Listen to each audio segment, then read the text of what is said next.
7.31 부대에서 얻은 지식을 발판 삼아 일본 의학계의 거물이 됐지만 죽을 때까지 7.31 부대원이었다는 사실을 숨겼습니다.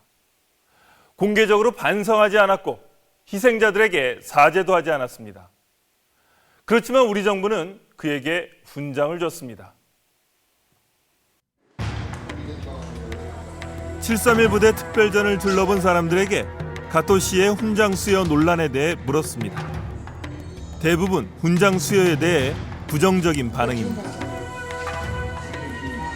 7.31 부대원 소속 중에 우리나라에서 훈장을 준 사람이 있다. 그건 정말 있을 수 없는 일이죠. 결과만 좋다 그러면 과정은 아무 상관이 없다. 그러면 이거는 말이 안 되는 거죠. 살인자한테 훈장 준 거잖아요. 우리 정부는 40년 전 어떤 이유로 그에게 훈장을 줬던 것일까? 관련 부처들의 훈장을 준 이유를 물어봤습니다. 그러나 어떤 부처에서도 답변을 들을 수 없었습니다. 근데 73년도는 이게 기존 보존기간도 다 끝나고 안전안전부에서 보관을 하고 있었는데 만약 그쪽으로 파악을 못하고 있다면 여기서도 사실 힘듭니다. 그분이 받는 데 일단 정당성이 있느냐 그런 판단은 예정에서 해야 되는 상황이거든요. 그래서 그런 분들 이제 뽑아서 드리면 너무 한계가 있죠. 개인정보이기 때문에. 거듭 요청했지만 정보를 얻을 수 없었습니다. 당시 신문 기사를 찾을 수 있었습니다. 지난 1973년의 한 신문 기사에는 가토 씨가 제주도와 경남 등에서 기생충 퇴치 봉사를 한 공로로 훈장을 받았다고 적혀 있습니다. 일본 신문을 찾아봤습니다. 일본 신문에서도 가토 씨가 저개발국 한국의 기생충 조사를 위해 훈장을 받기 전까지 한국을 6차례 다녀갔다고 나와 있습니다. 그러나 이 정도 공로로 훈장을 줘야 했을까? 전문가들은 훈장을 줬던 1973년 11월 당시 난기류에 빠져있던 한일 관계를 훈장 수여에 더 결정적인 이유로 들고 있습니다.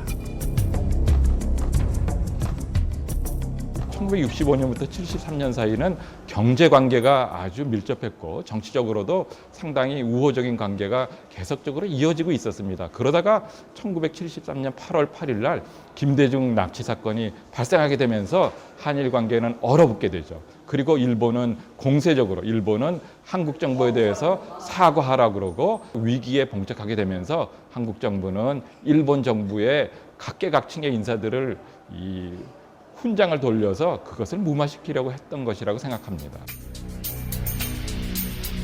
국민 정서에 반하는 훈장 수여는 이뿐만이 아닙니다.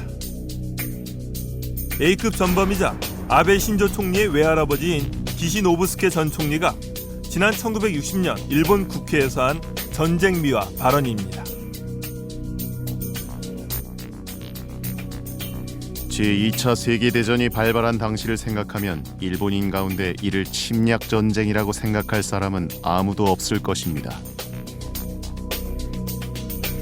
이 같은 망언에도 불구하고 우리 정부는 그에게 10년 뒤인 1970년 국권신장과 친선에 공헌했다며 수교훈장, 광화장을 수여했습니다.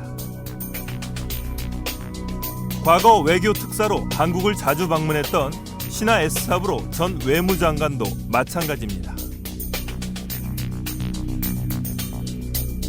일본이 서구 제국주의의 이빨로부터 아시아를 지키고 일본의 독립을 유지하기 위해 조선을 합방한 것이 제국주의라고 한다면 그것은 영광스러운 제국주의다. 역시 어처구니 없는 망언을 일삼았지만 몇 년 뒤 우리 정부는 그에게 수교훈장을 줬습니다. 이처럼 역대 우리 정부가 과거 일본인에게 수여했던 훈장의 일부가 과연 적절했는지 논란이 되고 있습니다. 이런 사람들에게 상을 줬다는 건 도저히 이해가 안 가고 저도 분노하고 국민들도 굉장히 깜짝 놀라셨을 거예요. 심지어는 진짜냐 이렇게 의심하는 분들도 상당히 계셨어요. 우리와 달리 영국과 일본 등은 홈페이지까지 운영하며 누구에게 어떤 이유로 훈장을 줬는지를 국민에게 적극적으로 알리고 있었습니다. 일본 같은 경우는 이제 따로 이제 훈장 받는 분들을 위한 그